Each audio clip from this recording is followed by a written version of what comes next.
Hola a todos y bienvenidos a la cumbre Sabia Infancia, la primera cumbre virtual 100% dedicada a niños, niñas y niñes.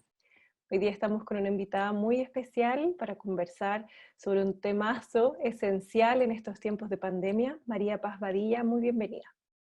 Hola, ¿cómo están? Saludo a todas, a todos, a todos los que nos escuchan, a los que nos van a ver hoy día y bueno, agradecerles la invitación. Yo estoy en representación del equipo de Ideas para la Infancia, una fundación que se dedica principalmente a acompañar sobre todo equipos profesionales, técnicos y a todas las personas que hoy día están vinculadas con el desarrollo de niños, niñas y adolescentes. Y desde ahí agradecerles, ¿no? Como este espacio y poder tener este espacio virtual de encontrarnos con distintas familias en distintos lugares del mundo. Gracias a ti, María Paz, por conversar hoy día con nosotras. Vamos a contarles a todos un poquito más sobre ti y justamente también la fundación. María Paz es psicóloga clínica y terapeuta familiar, es cofundadora y directora ejecutiva de la Fundación Ideas para la Infancia.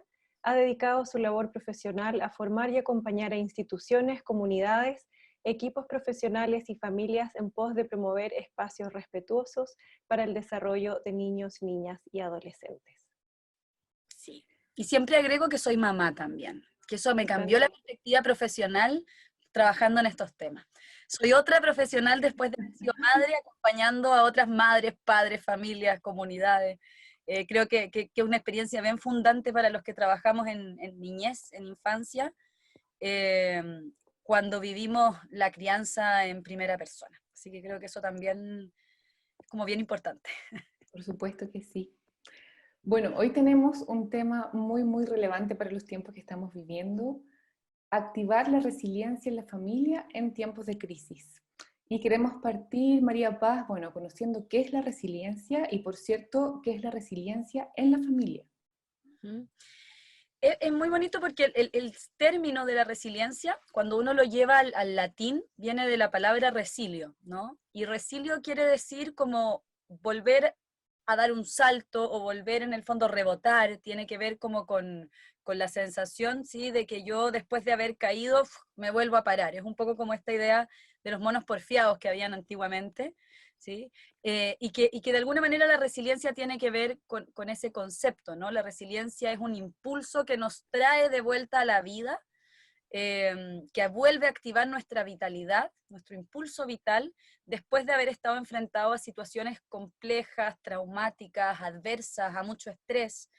Y en eso, cuando pensamos desde la alquimia, por ejemplo, cómo el concepto de la resiliencia también se ha trabajado, tiene que ver con la capacidad que tienen algunos metales o algunos elementos, por ejemplo, de volver a su forma original después de haber sido deformados, ¿no? Cuando el metal lo golpeo, lo machaco, y en el fondo de alguna manera el material se corrompe, ¿no? De su forma original. La resiliencia tiene que ver desde esa perspectiva con materiales que son flexibles, ¿no? Que son plásticos y que en condiciones distintas pueden volver a rearmarse, a reorganizarse. Y en los seres humanos tiene que ver con eso también, ¿no? En algún momento, y eso es interesante ponerlo, porque a veces el concepto se ha ido manoseando también, y se ha ido ocupando como que para todo uno es resiliente. Antiguamente en algún momento se pensó que la resiliencia era como casi una capacidad que traían algunas personas, ¿ya? Y que estaba muy en lo individual, ¿no? Como pensar la resiliencia como una capacidad innata, no es como un don que tenían algunas personas. Principalmente se empezó a estudiar en niños y niñas que después de situaciones muy traumáticas eran niños que no necesariamente veían afectadas sus trayectorias de desarrollo.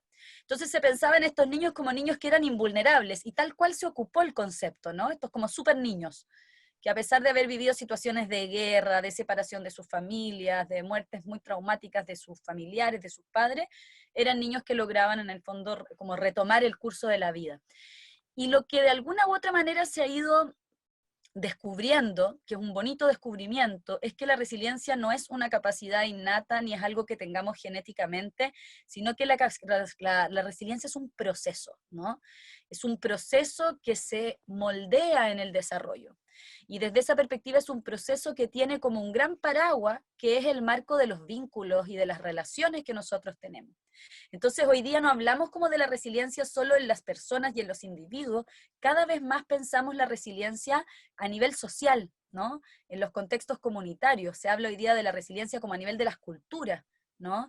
Y desde ahí entonces se hace el enganche también a pensar la resiliencia en las familias, como esta capacidad que las personas, y cuando es un grupo de personas, los sistemas familiares, vamos desarrollando en función de irnos adaptando. En resiliencia la palabra adaptación es muy importante, ¿no? Como gestando diferentes patrones o estrategias de adaptación a contextos que son muy adversos.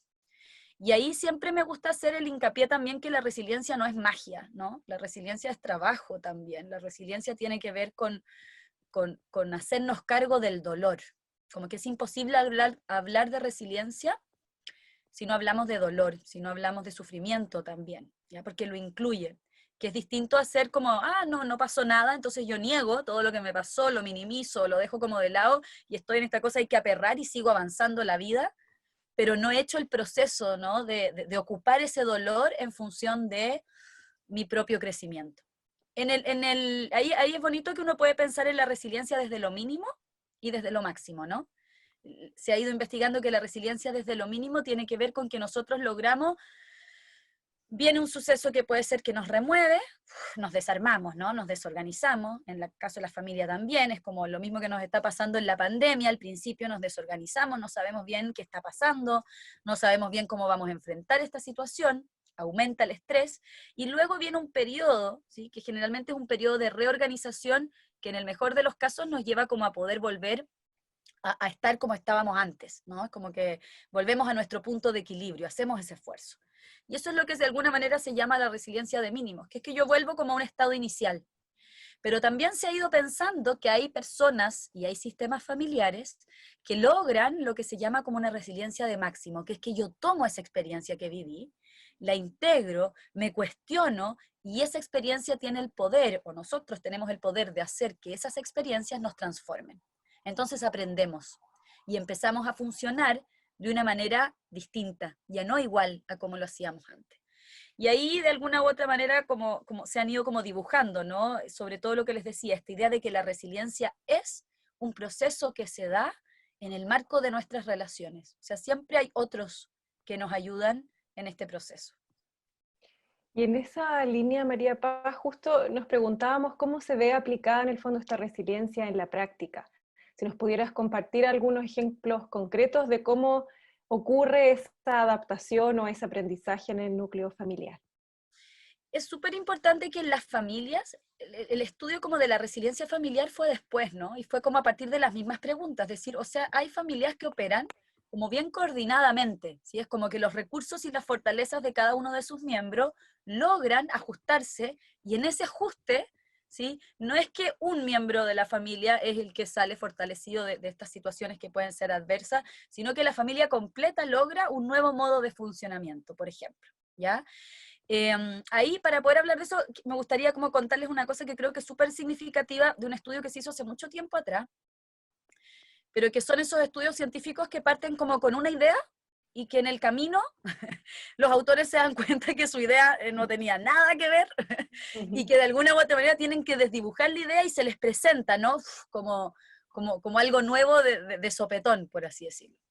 Y es una autora que se llama la Amy Werner, que yo creo que ella, sin saber que estaba estudiando la resiliencia, finalmente la estudió, ¿ya? Y ella un poco se fue a estudiar una comunidad en Hawái y estudió longitudinalmente, es decir, siguió a muchos niños, ¿ya? En Hawái durante harto tiempo, para entender, eran niños que estaban en contextos, en el fondo, y en condiciones muy adversas, sobre todo temas como socioeconómicos, con mucha pobreza y con mucho riesgo, hartos factores de riesgo. Y ella un poco lo que quería poner sobre la mesa era decir, niños que viven en familias en donde hay mucho riesgo, ¿sí? Obviamente son niños que van a ver alterados sí o sí todo su potencial de desarrollo. Y lo que ella empezó a darse cuenta en este estudio, más que lo siguió después cuando fueron creciendo, en la adolescencia, en la adultez, que sorprendentemente un porcentaje no menor, si no me equivoco, es como un 70% de los niños y niñas que ella empezó a estudiar desde la gestación en adelante, cuando eran adultos, ¿ya? No veían necesariamente alterado ese potencial de desarrollo que para ella era algo obvio. Entonces ella dijo, hay algo aquí que no estamos mirando, ¿no? Y no estamos mirando qué es lo que finalmente hace que estos niños puedan sopesar ese contexto tan complejo. Y de todas las variables que se metieron como en esta juguera, en esta licuadora, había una que era muy importante y que ahora tiene que ver con lo que me preguntaba, que es que en todas esas historias ya se reportaba que esas personas habían tenido al menos una figura significativa que había estado ahí acompañándolos incondicionalmente, que había creído en ellos, que había confiado en ellos, que los había hecho sentir importantes, que les había reflejado, ¿no? También sus talentos, sus recursos, sus capacidades, que de alguna u otra manera había dotado como de seguridad y de confianza ese contexto tan complejo. Entonces, cuando pensamos en esta idea del cotidiano y del trabajo de la resiliencia en las familias, hay un primer concepto que yo creo que es muy importante, ¿no? Que es el vínculo, o sea, como el estar conectados. El cotidiano y la construcción de la resiliencia tiene que ver con la conexión, tiene que ver con el sentirme amado, tiene que ver con el sentirme aceptado, tiene que ver con el sentir que yo puedo ser quien soy, ¿ya? En ese contexto tan importante que es la familia, que además es nuestro contexto de convivencia primario y donde desarrollamos quizás las relaciones más íntimas que tenemos desde que somos chiquititos en adelante. Entonces, cuando uno va pensando en ese cotidiano, hay una gráfica que a mí me gusta mucho que se llama la casita de la resiliencia, y que es en el fondo pensar la resiliencia como una construcción, ¿no? O sea, como la resiliencia para que en el cotidiano podamos irla practicando, necesita que hayan ciertas cosas presentes en esta convivencia. Y dentro de eso, esto es de un autor que se llama Van Istendel, y de hecho muy bonito porque Van Istendel hizo este dibujo aquí en Chile, cuando él vino a Chile a dar una conferencia, dijo, ¿cómo le explico estas cosas de la resiliencia y como para que quede bien claro a la gente en la conferencia que voy a hacer? Y hizo este dibujo. Y él dice, en el subsuelo, o sea, en la parte de los cimientos, más que del subsuelo, en los cimientos de esta casita, las necesidades básicas, ¿no? O sea, yo tengo que tener un marco de seguridad, tengo que saber, y ahí entran las rutinas, entra el saber que tenemos algo para comer, que tenemos un lugar donde dormir, que tenemos un espacio que nos pertenece, una mantita para taparnos en la noche y no pasar frío, ¿sí? Que son cuestiones como súper básicas. Luego uno puede ponerse a pensar y decir, en este subsuelo está la aceptación, ¿ya? Y eso es súper bonito, que es como esa aceptación incondicional de un contexto que no me está juzgando todo el tiempo, que no está poniendo en duda lo que yo siento, que legitima mi sentir. ¿Ya? Muchas veces en el fondo, cuando en el cotidiano uno observa familias en donde, no sé, por ejemplo, el llanto de los niños es bien acogido, las dudas y las preguntas que tienen los niños no son, pero ¿cómo piensas eso? ¿No? Es como, pero tú, ¿qué tienes que opinar si tú tienes, no sé, 5 años? Y al contrario, ¿no? Se acepta esa presencia. Luego en el primer piso, ¿no? Está este concepto que también de alguna u otra manera es importante, que es pensar en 3 cosas, ¿no? El autoestima, ¿sí? El humor, que el humor pasa a ser también muy importante, y el conocimiento de nuestros recursos, de nuestros talentos.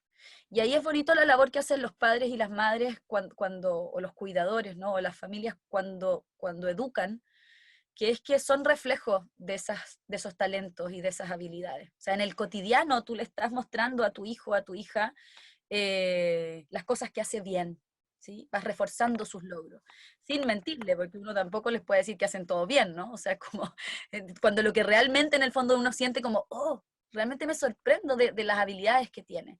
Y el humor también se ha estudiado que es muy, muy importante en el ámbito de la resiliencia. Y en el techo es esta idea de la apertura, ¿no? La apertura hacia cosas nuevas, la apertura hacia la salida al mundo, ¿sí?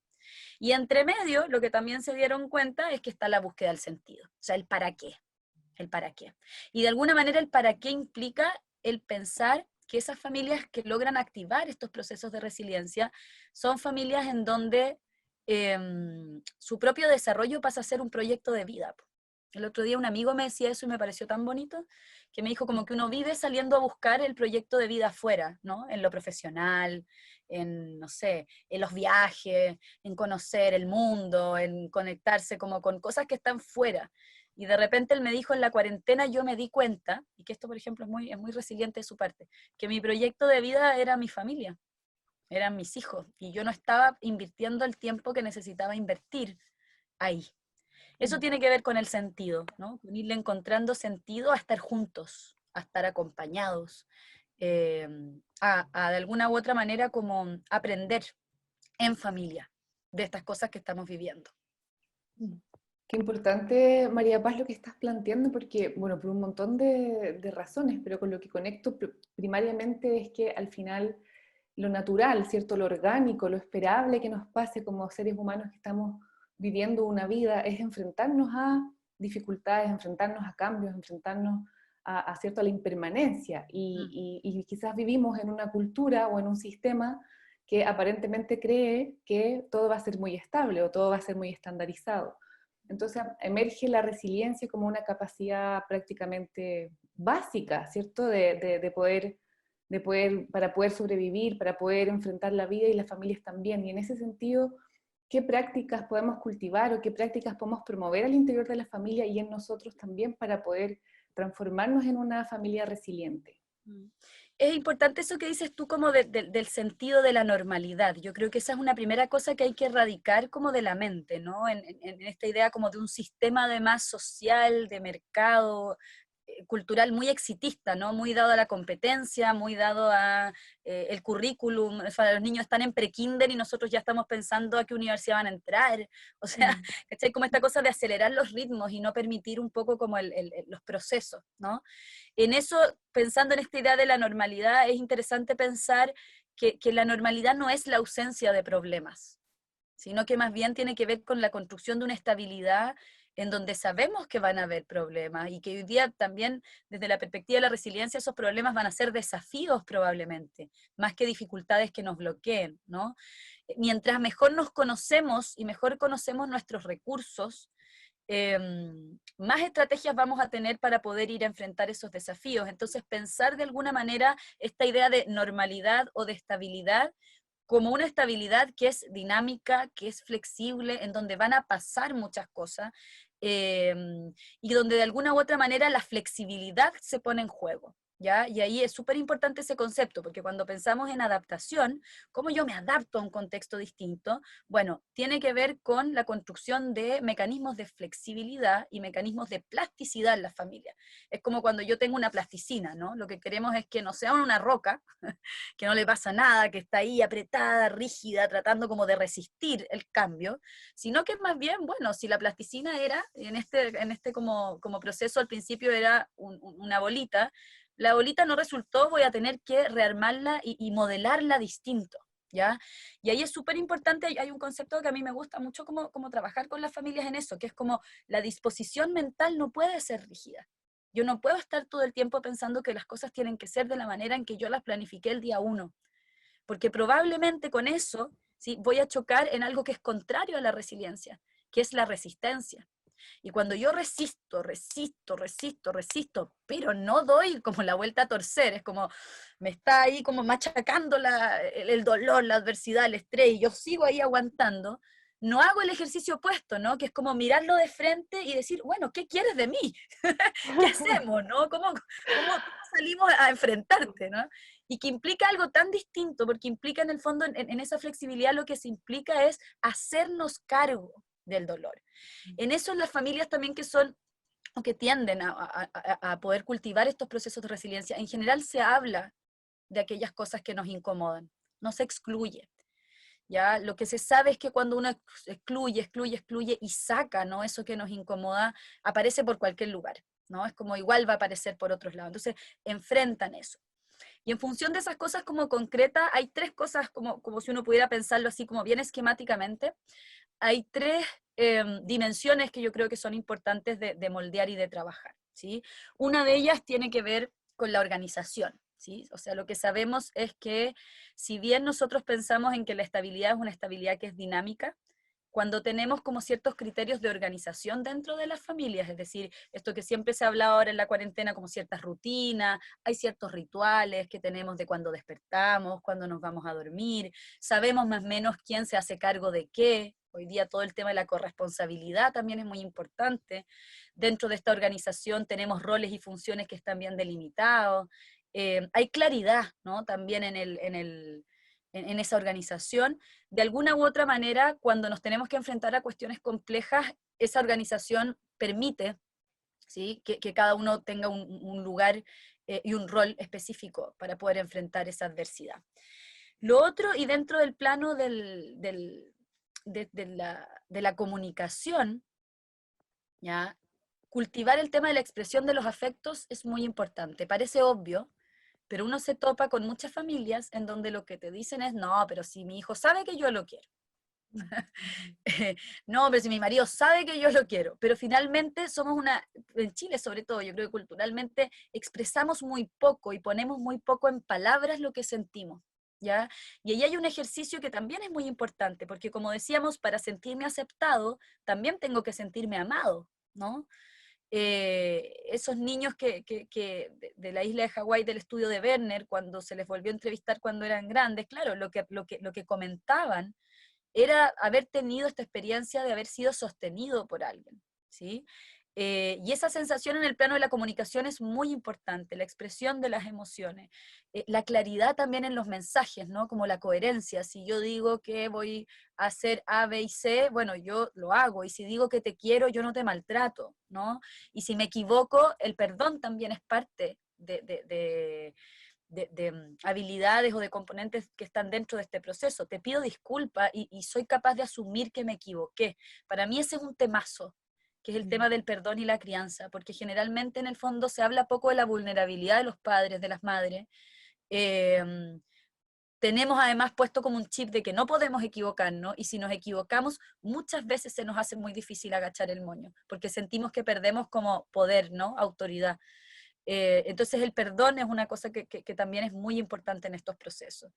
Y dentro de eso también, y de la vía de la parte quizás más desde las redes, ¿no? Desde los vínculos, las redes con las que nosotros contamos, ¿no? Tener muy claro quiénes son esas redes que son redes de apoyo hoy día. Saber a quién podemos pedirle ayuda. ¿Ya? Las personas resilientes no son personas de fierro que no les pase nada, o las familias que han logrado procesos de resiliencia han pedido ayuda, ¿sí? Conocen muy bien su red de apoyo. Y desde esa perspectiva también es importante, y un poco en lo que estábamos conversando, y que también se habla muchas veces, y a mí me gusta que se ponga cuando se habla de resiliencia y de resiliencia familiar, la espiritualidad, ¿no? Como un componente que trasciende cualquier dogma religioso en particular, pero que tiene que ver con la pregunta de la trascendencia, ¿no? Como de hacia dónde vamos, de qué es lo que queremos dejar, cuáles son las huellas que queremos dejar en nuestros hijos, los valores que tenemos, ¿no? Y el creer también en algo que está por sobre de nosotros, que nos sostiene, ¿no? Eso ha aparecido en hartos estudios, que es el tema de la fe también y la esperanza, ¿no? De que las cosas pueden cambiar. Y en eso sabemos que en esa esperanza y en esa fe tenemos que hacernos esta pregunta como por el dotar o resignificar lo que vivimos, ¿sí? O sea, ¿cuál es el sentido? Dotar de sentido la adversidad, se dice de repente, ¿no? Es como yo logro, como estamos viviendo un momento que es muy complejo, bueno, ¿qué podemos aprender de esto también? ¿Sí? ¿Cómo compensamos la balanza, ¿no? El cerebro va a tender a irse inmediatamente como a lo negativo, automáticamente, es aprendido. Culturalmente, además, en general, nos han hecho expertos en detectar carencias, déficit, riesgos, todo lo que hacemos mal, lo mal que está nuestro cuerpo, o sea, a las mujeres sobre todo. En el tema de la crianza, además, y desde lo que es la publicidad, se tiende a apuntalar todo el tiempo como la idea, como la culpa, ¿no? Entonces, un acto de rebelión importante y de revolución importante es conocer nuestros recursos y hacer ese ejercicio, ¿no? De que nuestros hijos y en nuestra familia los recursos compensen, ¿ya? Esta balanza que se tiende a ir a veces hacia lo negativo. Quería poner dos temáticas que son súper claves a propósito de lo que estáis diciendo, porque uno tiene que ver con con esta dificultad que tenemos la sociedad y los seres humanos de abrirnos al dolor o de entender el dolor, que es un tema grave, o sea, no está puesto en nuestra cotidianidad, no está puesto, ¿cierto?, en los medios de comunicación, no está puesto en nuestras conversaciones cotidianas, por una parte, y eso también genera, me imagino, un montón de dificultades para poder, por cierto, abrirnos hacia la resiliencia, y por otro lado, también esta dificultad que tenemos de conocer nuestras emociones y abrirle la puerta a esas emociones. Entonces, pareciera ser que poder conectar con la resiliencia también implica avanzar o profundizar en estos ámbitos que son esenciales en nuestro desarrollo. No sé cómo lo observas tú. Sí, ahí yo creo que es como una cara de la misma moneda, porque en la de las emociones también tendemos, por ejemplo, en el lenguaje a hablar como de emociones positivas y negativas, ¿no? Y cuando pensamos en las emociones básicas, las 5 emociones básicas que están como estudiadas, en general tenemos la alegría, la tristeza, el miedo, el desagrado, o el asco y la rabia, ¿no? Y de esas, claro, nos queda una que diríamos es positiva y todo el resto en general las visualizamos como que fueran negativas. Y ahí vuelvo al mismo concepto de la flexibilidad, ¿no? Las emociones están al servicio de nosotros. Y nos hablan de cosas que estamos pasando, que estamos viviendo. Yo ahí creo que es súper importante como hacer el llamado a las familias a que los adultos tienen que empezar a hacer ese trabajo consigo mismos, ¿sí? Porque de repente hay como una idea de que a los niños en el fondo hay que educarlo en las emociones, que además esto lo van a hacer en los colegios, pero es imposible que esa educación emocional en el fondo se sostenga en una comunidad en donde estamos llenos de adultos que más bien estamos tratando de evitar esas 4 emociones que son desagradables a toda costa, porque nos vendieron la idea de que hay que ser feliz y que la felicidad no incluye el malestar, ¿ya? Entonces es súper interesante eso que comenta la Diana, porque yo creo que tenemos que ir entrenando la habilidad de hablar de aquellas cosas que nos incomodan. Hay un ejemplo que me pasa siempre. Yo tengo mi cuñada tiene una editorial, y dentro de esa editorial hay un libro que ella hizo, ella es ilustradora también, que se llama Hermana, y que cuenta la historia de una familia en donde la hija mayor de esa familia fallece, ¿no? Se enferma, y en el fondo se habla de la muerte, pero además se habla de la muerte de una niña, ¿no? Y es un libro que una familia le regaló a otra familia, o sea, a ella se lo mandaron a dibujar en función de una experiencia real que había vivido una familia. Y lo que ella ha empezado a darse cuenta, que ese es un libro que en general a los niños y a las niñas les causa mucha curiosidad cuando van a la tienda, cuando ella sale a los colegios, etcétera, y lo miran y se hacen preguntas, pero a los padres inmediatamente les produce, no, ese libro no. No estamos preparados para hablar de la muerte, y menos para hablar de la muerte, por ejemplo, de un niño.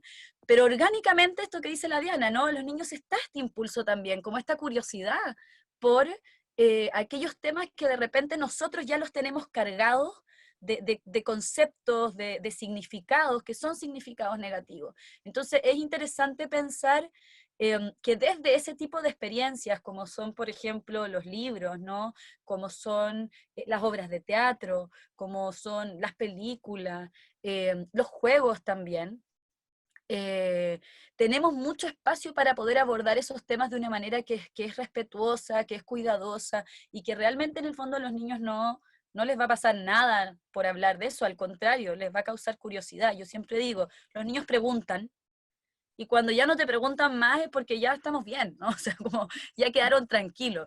Es uno el que queda como con la sensación de ponerles de repente temas que son conflictivos, pero porque son conflictivos para nosotros, ¿ya? Hablamos poco de eso. Y es importante ahí ir construyendo, y por eso cuando yo les decía al principio, la resiliencia también se construye desde la comunidad, también se construye socialmente. Entonces, todos esos espacios que son espacios que nos ayudan a conocer nuestras emociones, a practicar formas de expresarnos de una manera más asertiva, a sentirnos unidos, ¿no? Yo de repente digo en los mismos colegios, ya todos juntos por una misma misión, y uno logra como vivir esa conexión, esa cohesión.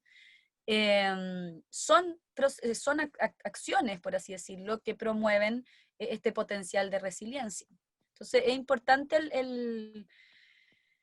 el que a veces no hay una mala intención con no hablar de esto, pero está súper excluido en la cultura, ¿no? Está como, los temas, por ejemplo, la educación sexual pasa lo mismo, ¿no? El conocimiento de nuestros cuerpos, hablar del placer, pasa lo mismo, ¿sí? Entonces es interesante porque de alguna manera suman cuando pensamos en la resiliencia.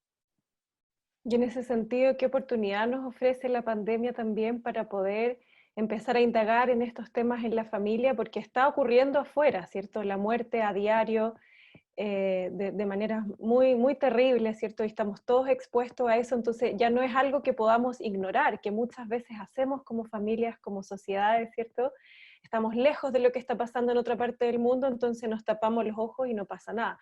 Pero en el contexto en el que nos encontramos realmente no nos queda más alternativa que enfrentar aquello que nos genera temor, que nos confunde, de lo cual no nos atrevemos a conversar y traer esas temáticas dentro de la familia, no nos queda más alternativa. En ese sentido, sí, claro, un poco explorar este concepto de la pandemia también como una oportunidad para las familias, ciertamente de, por ejemplo, indagar en estas temáticas y de crear como activamente esa resiliencia, de buscar aquellas herramientas, de cultivar aquellos recursos que necesitamos como familia, ¿cierto?, para poder atravesar este momento tan complejo para la humanidad. Y la pregunta del para qué, ¿no? ¿Hacia dónde? Porque también de alguna manera lo que uno puede ir viendo como desde lo que es cómo se activa la resiliencia en las familias es como no se pierde la noción, te estás en el presente, pero de alguna u otra manera no se pierde la noción de una proyección al futuro. ¿Sí? Es como esto nos tiene que llevar a algún lugar. Y ahí por eso les mencionaba lo de la espiritualidad, porque de alguna u otra manera cuando hay esperanza o cuando construimos también esa noción de esperanza, el impulso es distinto, ¿no? Y ahí yo siempre digo, hay ciertos rituales que son muy importantes con los niños, que tienen que ver con aprovechar además, sobre todo cuando son más chiquititos, como el pensamiento mágico, ¿no? O los simbolismos que hay. No sé, se viene ahora, por ejemplo, en el 21, el solsticio de invierno, ¿no? Y uno decir como, bueno, ocupemos esas fechas para crear también contextos en donde se explicite esa noción de que podemos pedir al universo, de que podemos en el fondo, no sé, prender una velita y todos juntos decir algo que agradecer por algo, o los rituales en el fondo de antes de dormir, ¿no? Yo a mis hijos les echo como unos brillitos y te juro que se ponen así como a recibir, pero con toda su, de verdad que así lo sienten como una fuerza que amanecen mejor, pero en el fondo meternos en esa línea, ¿sí? Es como, también nosotros tenemos que jugar con recursos lúdicos para poder conectarnos sobre todo con niños que son más pequeños, que es ayudarlos a construir ese sentido, pero desde su lenguaje, que es el juego. Y ahí había algo que no comenté, pero que también creo que es muy importante, ¿no? Que dentro de esto que veníamos hablando, como de factores que promueven la resiliencia, el juego es fundamental, ¿ya? Y eso nos tocó a nosotros en algún momento trabajar desde la fundación, hicimos un análisis en el fondo de evaluaciones que teníamos de distintas familias, que eran familias que estaban con bastantes riesgos como psicosociales y con altos factores en el fondo de estrés. Y un poco igual como hizo en su momento la Amy Werner, uno mete muchas variables y muchos indicadores en la juguera y uno trata de saber, a ver, esas familias que más han avanzado en estos procesos o que mejor han recibido este acompañamiento que les estamos dando, ¿qué factor es el que juega, ¿no? Como un rol importante en estos procesos como de cambio? Y para nuestra sorpresa fue la recreación y el juego familiar, ¿no? O sea, aquellas familias que habían instalado dentro de sus prácticas o habían potenciado esos espacios de juego y de recreación, de ocio, ¿no? Constructivo, que se le llama, que es esta posibilidad de construir, yo le llamo como la zona de disfrute a través del juego, habían logrado avanzar muchísimo más.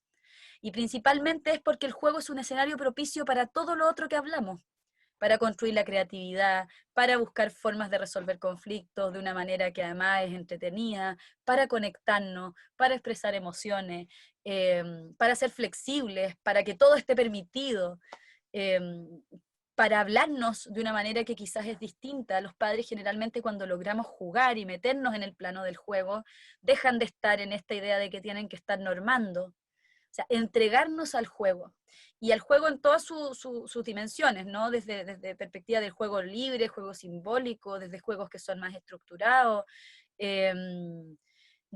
ahí yo le llamo desde propiciar como la actitud lúdica. Yo estoy cocinando y puedo estarle cantando a mi hijo, ¿ya?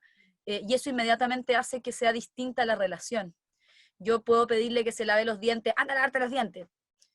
O puedo ir con el cepillo de dientes a, no sé, invitarlo de una manera que sea más lúdica, ¿no? Y ahí entra también ese potencial, que es entender que el juego no es una cosa de niños como que dé lo mismo. El juego es una herramienta fundamental para lo que estamos hablando hoy día, construir resiliencia. La deprivación del juego genera problemas de salud mental impresionantes. Ya eso también está estudiado y es bien importante lo que pasa en el cerebro cuando dejamos de jugar.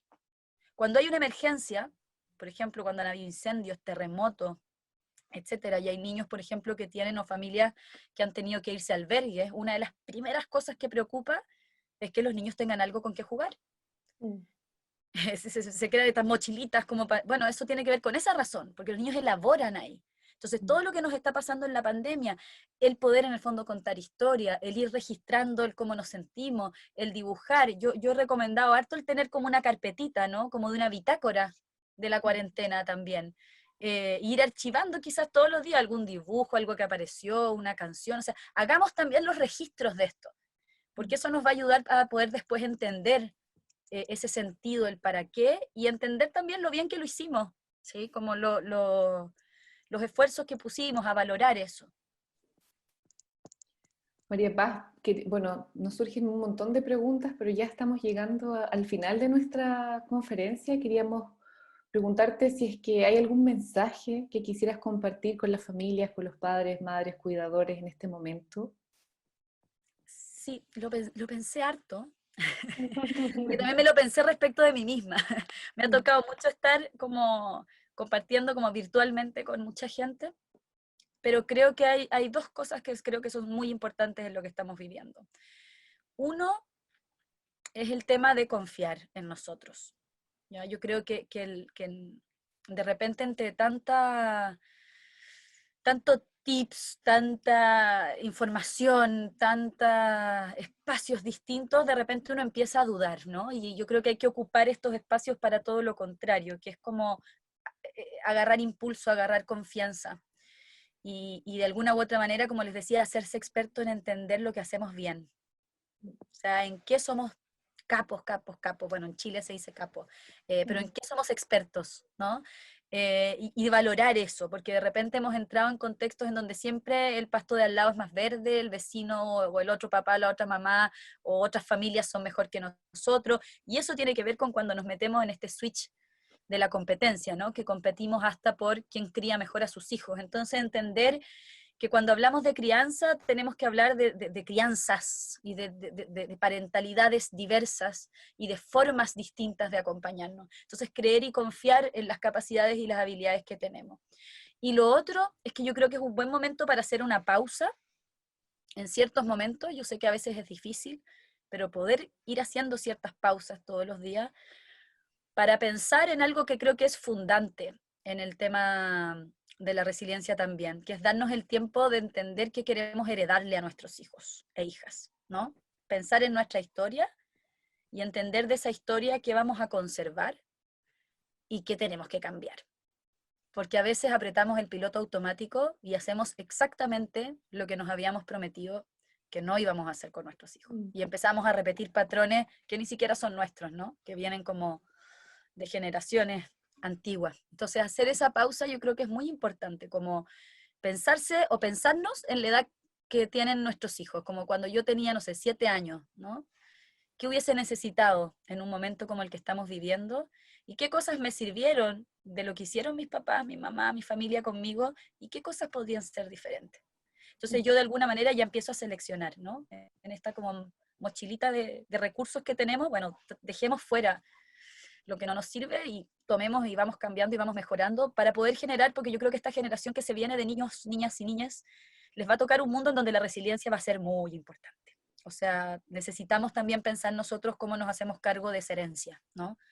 Y de dejarlos lo más fortalecidos posibles para que puedan sostener este mundo que de a poquito se nos desarma y que tenemos que cuidar, ¿no? Eso. Bueno, María Paz, te agradecemos por este tremendo tema que has traído, que sin duda va a ser de un muchísimo aporte para todas las familias que hoy día nos ven. Si quieres conocer más sobre María Paz y su fundación, está toda su información aquí en esta página, está su biografía también, sus redes sociales por si quieres contactarla. Y también hay un chat por si quieres dejarle tus comentarios. Seguramente ella estará feliz de leer. Muchísimas gracias, María Paz, por Gracias a este ustedes. encuentro. Muchas gracias. Que estén bien. Abrazos. Chao, chao. Chao.